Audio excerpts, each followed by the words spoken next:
अरविंद केजरीवाल बांटते आए हैं, 2014 का, 2015 का चुनाव, 2020 का, इसी के आधार पर वो जीतते रहे और बिजली पानी हमेशा उनके लिए बड़ा अहम मुद्दा रहा। तो ये जो मुफ्त की रेवड़ियां है, तो आपको लगता है कि इनका सामना कर पाएंगे बीजेपी वाले?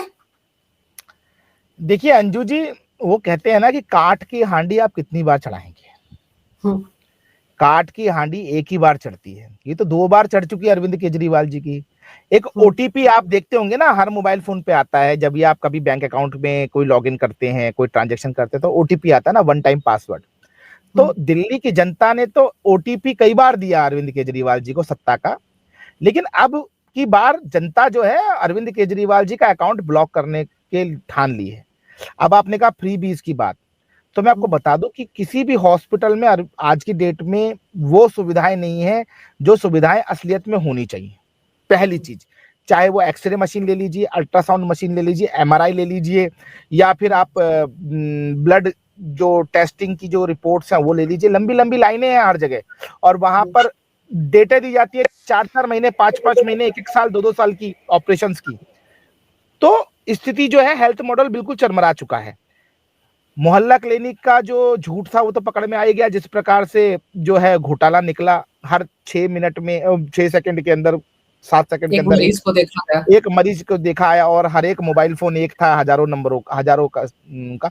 तो जनता जानती है उसमें कुत्ते बिल्ली सो रहे हैं, और आपकी गायें जो है वो गोबर कर रही हैं, कूड़े के अंबार लगे हुए हैं। मोहल्ला क्लिनिक की जगह वो मोहल्ला कूड़ादान बन गए हैं। तो ये जो मोहल्ला क्लिनिक का शंगोफा खत्म हो गया। उसके अलावा अब आप करो बिजली की बात। मैं आपको ऑन रिकॉर्ड बता रहा हूं, आपके जितने भी दर्शक देख रहे हैं, कृपया करके मैं तो आप सबसे निवेदन करूंगा, अपनी अपनी मीटर रीडिंग भी बताइएगा। आपका कितना फिक्स्ड चार्ज लगाया जा रहा है वो भी बताइएगा। साथ ही साथ कितना आपका इलेक्ट्रिसिटी जो पावर परचेज एग्रीमेंट के तहत जो आपसे चार्ज लिया जा रहा है, आप वो भी बताइएगा। मतलब एक, मैं अपना खुद का बता रहा हूं, मेरी कंपनी का जो ऑफिस है उसके अंदर आप ये मानिए 4 किलोवाट में 5,000 रुपया मुझे फिक्स चार्ज पे करना पड़ता है। 5,000 रुपए, चाहे मैं बिजली चलाऊं ना चलाऊं। Power purchase agreement, PPA, fix charge, ये और सर्विस टैक्स मिला के, जीएसटी मिला के 5-5,500 रुपए फिक्स आता ही आता है। और हर एक के घर में आज के डेट में एसी है, क्योंकि दिल्ली की गर्मी ऐसी है कि भैया एसी लगाने पड़ते हैं। एसी तो आप इंस्टॉलमेंट्स में भी मिलते हैं, तो हर एक आदमी एसी लेता है। एक बार आप एसी लगा लीजिए अपने घर में, वो लोग एक बार देखेंगे कि एसी लगा हुआ है, जो रीडर आएगा, उसके बाद वो आपके घर का जो है ना, आपका सैंक्शन जो लोड है उसको डबल कर देते हैं। और जैसे ही सैंक्शन लोड डबल हुआ, आपका पैसा बढ़ना शुरू हो जाएगा। आप चाहे चलाइए मत चलाइए, चाहे आप सिर्फ और सिर्फ 200 यूनिट के हिसाब से चलाएंगे तब भी। तो बिजली के अंदर भी जो बिजली हाफ का नारा दिया था वो भी अब 0 हो चुका है। और अब रह गई पानी की बात। तो पानी माफ तो ऑलरेडी है, ये गटर का पानी का बिल थोड़ी लेगा कोई। आप मुझे बताइए, गटर का पानी गटर में ना आके नलों से आ रहा है। इतना है कि वहां पे उन्होंने नलों के जो पीछे जो पाइप है उन पे उन्होंने जालियां लगा रखी है, ताकि गटर के पानी में जो कूड़ा आता है वो कूड़ा ना निकले घरों के अंदर से। बस आप एक गिलास पानी जब देखेंगी तो आप कहेंगी गटर का पानी से साफ होगा। मैं ये मानता हूं ऐसा, बिल्कुल। मतलब हर घर 20 रुपए लीटर, 20 रुपए की एक बोतल जो है, अब तो 25 की और 30 की हो गई वो। उस बोतल को हर एक घर 2-2, 3-3 तो यूज करता ही है। तो पर डे का 60 रुपए, 80 रुपए का खर्चा पानी का है, तो वो मिला के कितना बैठता है? मतलब 1500-1600 रुपए पानी का खर्चा वो करते हैं। और वो भी बोतलें लेके आएंगे, फिर बोतल वाले से बोतल मंगवाएंगे, और वो जो पानी आ रहा है, कई बार ऐसा होता है उस पानी में कीड़े भी निकले हैं, क्योंकि बोतल का पानी है, फिल्टर्ड पानी है, कई किसी प्लांट में परेशानी भी आ सकती है। तो ये जो स्थिति है ना, ये फ्री बीज की दिल्ली जनता समझ रही है। सर, दिल्ली की जनता समझ रही है? आपको लगता है कि वोट देते वक्त भी उनको ये सब कुछ समझ में आएगा? और फिर अब तो क्या आपको लगता है केजरीवाल की दिक्कतें इस बात से भी बढ़ गई हैं कि एलजी ने परमिशन दे दी है ईडी को कि ट्रायल शराब घोटाले में शुरू किया जाए? ये मामले कुछ असर डालेंगे दिल्ली के वोटरों पर? देखिए अंजू जी, ये जो मामले हैं ना, ये मामले अरविंद केजरीवाल जी की स्वच्छ, ईमानदार, कट्टर ईमानदार दिल्ली के बेटा होने वाली छवि को डेंट कर चुके हैं। दिल्ली के लोग पहले सोचते थे कट्टर ईमानदार है, बेचारे को फंसाया जा रहा है। लेकिन धीरे धीरे जिस प्रकार से चीजें बाहर आई, वो कहते हैं ना, जहां आग होती है वहीं धुआं होता है। तो या तो इनके पास में सबूत होते नहीं, सरकार के पास में सबूत नहीं होते, तो एजेंसियां इनको अरेस्ट करती तो कोर्ट इनको हाथों हाथ जमानत दे देता, क्योंकि कई जगह देखा गया जमानत देता है।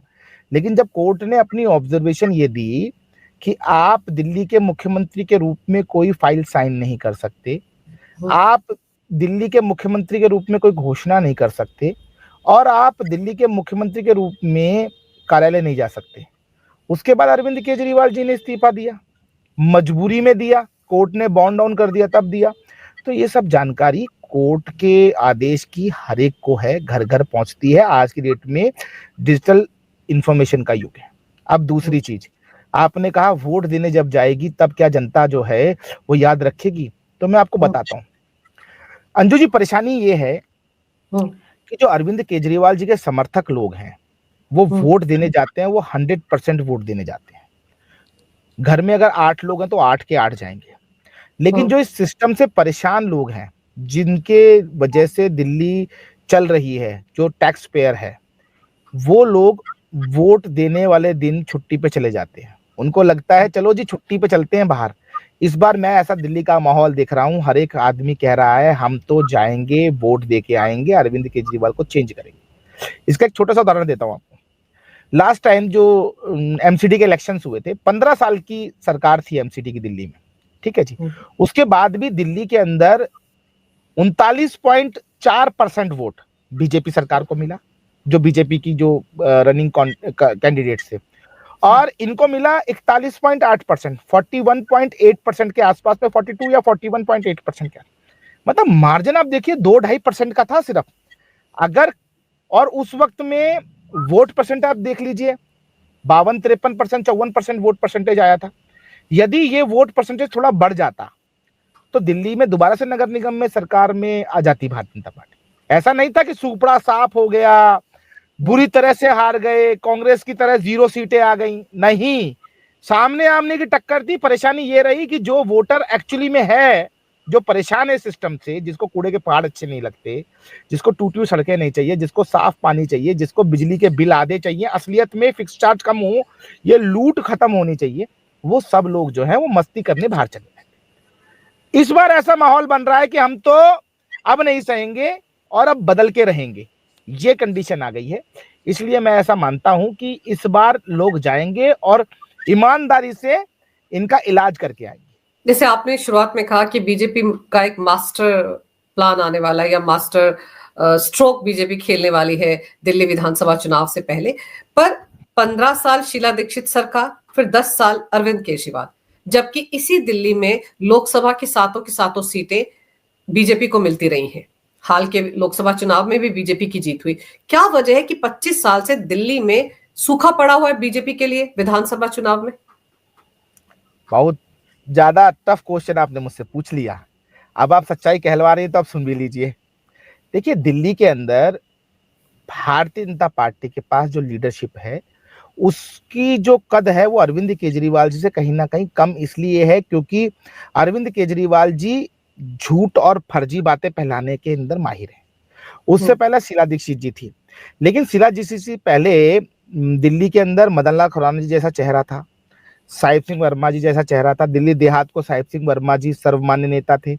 उसके अलावा दिल्ली अर्बन के लिए मदन लाल खुराना जी सर्वमान्य नेता थे। बाद में हमारी सुषमा स्वराज जी, आदरणीय दीदी जो हैं, उन्होंने भी दिल्ली को 1 साल तक लीड किया और उनके नाम पे भी वोट मिलता था। Manohar Khurana, VK Malhotra, professor VK Malhotra, Vijay Kumar Malhotra ji थे। तो ऐसा फेस जो है वो डॉक्टर हर्षवर्धन है। लेकिन दिल्ली के जो लोकल लीडरशिप है ना, उनको सेंट्रल में ज्यादा ले गए। आप देखिए, यही कारण रहा कि आप 7 सांसद जीते। मनोज तिवारी जी देख लीजिए आप, वो हमारे सांसद हैं। उनको अगर स्टेट लड़वाया जाता तो वो भी पूर्वांचल का एक बहुत बड़ा चेहरा हो सकते हैं और वो दिल्ली के मुख्यमंत्री पद के बहुत अच्छे दावेदार हो सकते हैं। और उनके नाम पे भी दिल्ली के अंदर, मैं ऐसा मानता हूं, यदि उनको विधानसभा का उम्मीदवार घोषित कर दिया जाए मुख्यमंत्री का, तो पूर्वांचली एक होके उनके नाम पे भी वोट देने को तैयार हो जाएगा। तो ये जो बड़े नाम है ना, इन बड़े नामों को सेंट्रल में ले गई है भारतीय जनता पार्टी। परेशानी ये रही है। आप देखिए ना, उससे पहले प्रोफेसर वीके मल्होत्रा जी थे, वो नई दिल्ली से चुनाव लड़े थे, उन्होंने हराया था वहां पर, नाम भूल रहा हूँ कांग्रेस का कौन सा, कपिल सिब्बल था, किसी और को हराया था उन्होंने वहां पर। तो इस प्रकार से दिल्ली के जो मेन चेहरे, जो दिल्ली जिनमें विश्वास करती है, वो सब बड़े चेहरे केंद्र में रहे, तो दिल्ली में कोई नहीं रहा। अब आप बाहर से किरण बेदी जी को ले आए, किरण बेदी जी को कोई दिल्ली में जानता नहीं, उन्हीं के आंदोलन से निकली हुई, उनकी एक छवि अलग है, एक कुशल प्रशासक की छवि है, लेकिन दिल्ली मांगती है उनका अपना बेटा, दिल्ली मांगती है उनके बीच का व्यक्ति। और दिल्ली को आंदोलन के कारण जो भरमाया अरविंद केजरीवाल ने, उसकी भुगतान आज तक कर रहे हैं। ये असलियत है, यही कारण है कि दिल्ली के अंदर अब तक पिछड़ी हुई है भाजपा सरकार। लेकिन मेरे को ऐसा लगता है कि इस बार जो है वो रिजल्ट आएगा।